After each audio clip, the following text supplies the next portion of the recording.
What is up, my Shadowverse soldiers, and welcome back to another Shadowverse Evolve video. Alright soldiers, in today's video we're going to be going over the set 9 reveals for Forestcraft. I'm very excited to talk about this because set 8 had Forestcraft in the form of puppets, and that has definitely been running rampant in the meta as it did in JP, so I'm glad that it has those results having here in the English version of Shadowverse Evolve. But I'm very excited to talk about what's going to be happening in set 9, or whatever different archetypes are going to be in set 9. Alright, without further ado, we have our first legendary. We have Yggdrasil. So she's a 5-cost 3/5. When she comes into play, you search your deck for a Forestcraft spell, reveal it and add it to your hand, then shuffle your deck. You can also activate for 1 play point to select a Forestcraft spell that costs X or less in your cemetery and put it into your EX area. For the rest of this turn, it costs 0 to play, and X equals the number of Forestcraft spells with different names in your cemetery. You can only activate this once per turn.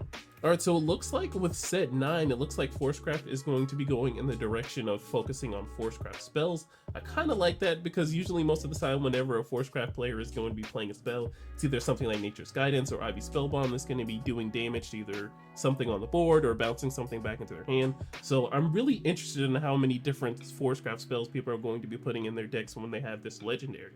So yeah, I think this legendary has a lot going for it, taking the fact that it's a 5-cost, so it meets the Forestcraft requirement for, hey, if there's a 5-cost card on the field, or if you want to use Michelle to search for a 5-cost card, you can go ahead and search this out, and this will help you search for a card like Goddess of the Sunlight Sea, so you can get a play point back and also draw a card. So essentially you drew 2 for getting this card. Alright, and next up we have White Vanara. So it's a 4-cost 2/2. You can evolve from one, and when another follower is put onto your field, give this follower +1/+1. And if it's a beast follower, give this follower +2/+2 instead.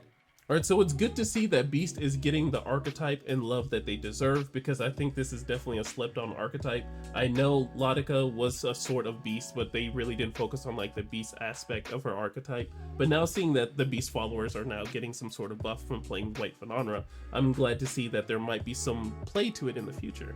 Alright, and then we have Vanara Evolve. So it turns into a 3/3, but if this follower's attack is at least 4, this follower has Ward. If this follower's attack is at least 7, this follower has Storm. And this follower's attack is at least 10, this follower ignores Ward, and then it has a strike ability, so when he swings, you select an enemy follower in the field and deal it X damage. X equals the number of this follower's attack. Alright, so it looks like with this legendary, you're going to be spamming out Beast onto the board or some sort of way so you can make this follower have at least 10 attack. Now how this is going to happen, I'm not sure, but hopefully when we look through the rest of these cards, we can figure out a way to make this follower ginormous. But moving on, we have Paula Icy Warmth. So she's a 2-cost 2/2. You can evolve her from 1 into a Paula Passionate Warmth or a Paula Gentle Warmth. So just like Orcus, we're going to have different evolves for different followers, and it looks like Paula is going to be the gold card that's going to be the dual card. So let's see what her different forms have. So looking at Paula Gentle Warmth, so she turns into a 3/3, but on evolve you look at the top 5 cards of your deck. You may reveal a Forestcraft spell from among them and add it to your hand, and put the rest of the bottom of your deck in any order. So this is a good way to go ahead and get your engine started with looking at the top 5 cards and getting any Forestcraft spell that you want, that even being the Nature's Guidance, Floral Breeze, or any of the other Forestcraft spells that we're going to see for the rest of this video. And then next up we have Paula's Passionate Warmth. So she turns into a 3/3 as well, and she has a strike ability, so when she swings and then on combo 3, you select enemy follower in field and deal it 3 damage, and then on evolve you select up to 2 other cards on your field and put them into your EX area. I don't know about you all, but I kind of like this strike combo 3 ability. I know it's a bit much to just see on the surface level and be like, oh yeah, I can finally swing at something and then deal 3 damage to another follower. Well, I think it's pretty good to get a 2-for-1 package deal here, especially when paying 2 for a follower and then paying 1. You can go ahead and get a 2-for-1 deal, and then on top of that, when doing the on-evolve effect, you can go ahead and replay Fanfares. But next up we have Greenglen Axeman. He's a 3-cost 4/3, and once per turn, when you discard a Forestcraft spell, draw a card. You can also activate to engage this card and discard a card. You choose one of the following. You can either 1, select enemy follower in the field and deal 4 damage, or 2, deal 2 damage to each enemy leader.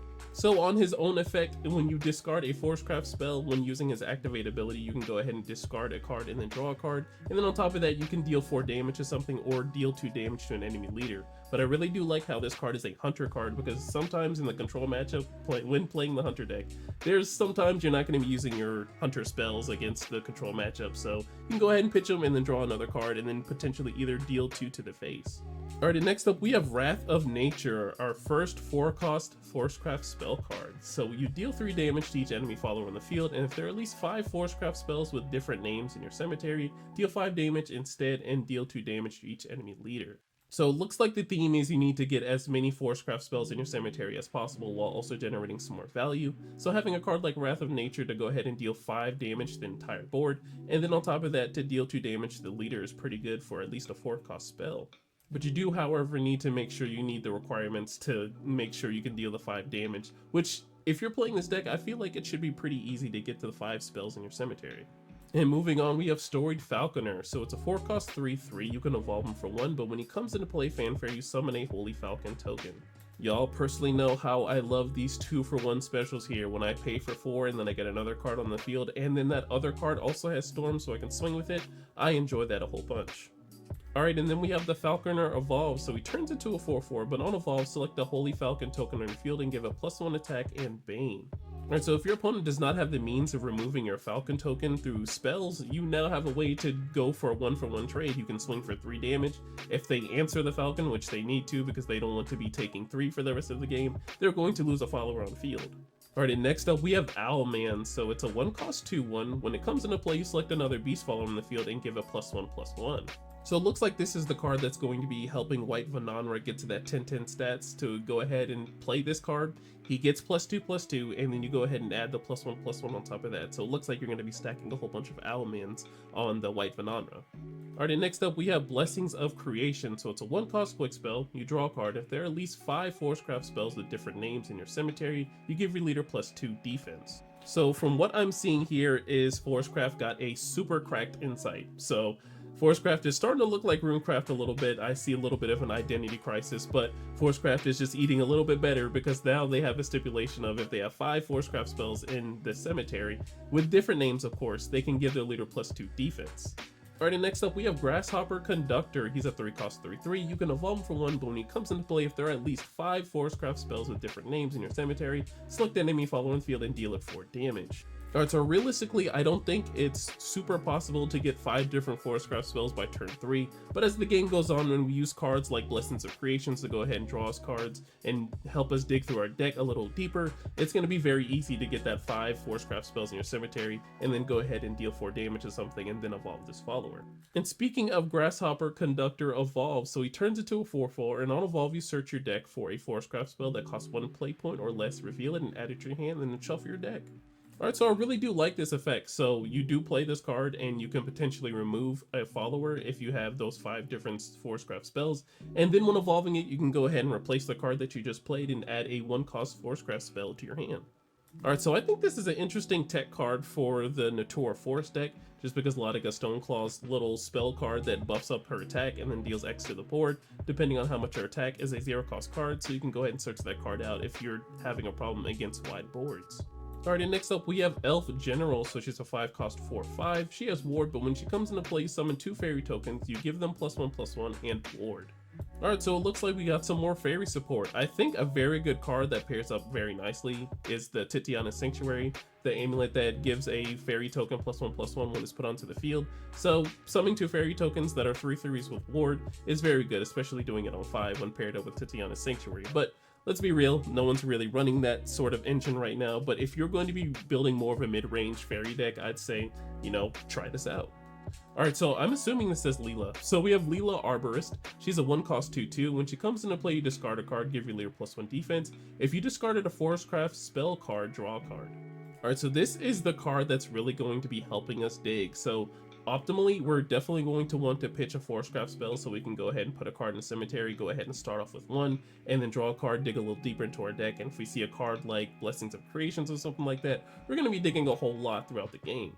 Alright, and next up we have Substitution, so it's a 2-cost quick spell. You can select the enemy follower in the field that costs 3 play points or less and return it to its owner's hand. You put a puppet token into your EX area. So it looks like puppets got some support in this set too, so no longer are the puppet players just going to spend 2 for Liam. They're probably going to check to see, hey, if I'm going second, I'm on the back end, so I can play Substitution, get that extra puppeteer card into the cemetery, so maybe potentially Liam can go ahead and lick a top 3 when he's played. Alrighty, and lastly we have Flower of Fairies, so it's a 2-cost amulet. When it comes into play, you put a Fairy Wisp token into your EX area. You can also activate to engage this card and put it into its owner's cemetery. You can summon a fairy token. Alright, so some more fairy support. So spending 2 to go ahead and getting a wisp into your EX area is very good, just so you can go ahead and set up combo 3 for the very next turn if you need to. And then also being able to engage just to put a fairy token onto the field at any point in time is very good as well. Alright, and then we have our alt Yggdrasil for this set. She looks absolutely beautiful. I know that Forestcraft spell deck is going to be very interesting and spicy. I wonder if people are going to be cooking up with a nice variant of it. I'm definitely going to be educated of how many Forestcraft spells I have definitely been sleeping on once this deck comes out, so I'm looking forward to it. But alright soldiers, that is the end of the video. Thank you so much for watching. I am looking forward to all the reveals for set 9. I'm going to be doing them for the rest of the week, and then going into next week, because you know guys, I don't post on the weekends. We deserve our days off. But you guys make sure you're safe in whatever you do tonight, and safe whatever you do for the rest of the year. Make sure to like, comment, and subscribe, and I will see you in the next one. Bye. Yeah, TRINN. Just to get you away. What I got to do, what I got to do. Just to get you away. What I got to do, what I got to do. Just to get you away. You pull me too close.